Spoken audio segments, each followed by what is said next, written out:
یار لامان بھائی، مطلب آپ کو کوئی فرق نہیں پڑتا جو کچھ اس گھر میں ہو رہا ہے؟ مطلب مجھ سے شادی کی حامی بھرتے ایک پل کو بھی آپ کا دل نہیں کانپا؟ لامان اس کے جملوں پر بے اختیار ہنسا۔ تم اتنی بھی خوفناک نہیں کہ میرا دل کانپ ہی جاتا، بلکہ تم تو اچھی خاصی۔ اس کا جملہ مکمل ہونے سے پہلے ہی اسکا بپھر گئی۔ ذرا حیا نہیں آ رہی آپ کو مجھ سے اس قسم کی گفتگو کرتے ہوئے؟ بھائی بولتی ہوں میں آپ کو، یشما اور مجھ میں کبھی فرق نہیں کیا آپ نے۔ تو کیسے آپ میرے بارے میں ایسا سوچ سکتے ہیں؟ لامان کے مسکراتے لب پل میں سمٹے۔ فطری طور پر اسے ذلت محسوس ہوئی۔ وہ کون سی اخلاق باختہ گفتگو کر رہا تھا جسے وہ بے حیائی کا نام دے رہی تھی؟ وہ تو صرف اس جھجک کو ختم کرنا چاہتا تھا جو بچپن سے لے کر آج تک ان کے درمیان موجود تعلق کے بدلنے پر حائل ہو رہی تھی۔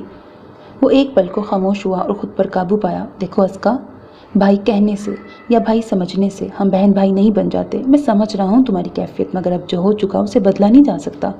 اس لیے پلیز اپنا دل خراب مت کرو اور مجھ سے بدگمان مت ہو۔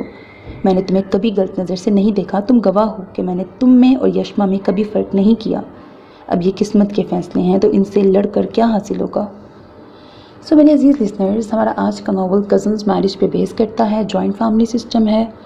ہیرو کی اپنی ایک سگی بہن اور اس کی ایک کزن ہوتی ہے جس کو وہ ہمیشہ سے بچپن سے ہی بہنوں کی طرح ٹریٹ کرتا تھا، بلکہ وہ اکثر اس کو بیٹا بھی کہہ دیتا تھا کہ وہ اس سے چھوٹی ہوتی تھی۔ بہت سنجیدہ، ویل مینرڈ، شریف سا ہیرو ہے، اور جو ہیروئن ہے بہت لاؤبالی نیچر کی ہے۔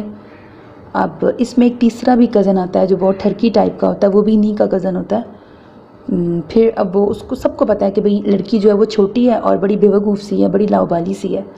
تو ایسے میں پھر آگے سٹوری میں کس طرح سے ٹویسٹ اینڈ ٹرنز آئیں گے۔ ناول کی آف کورس ہیپی اینڈنگ ہے، یقیناً آپ کو پسند آئے گا۔ اپنا بہت خیال رکھیے گا۔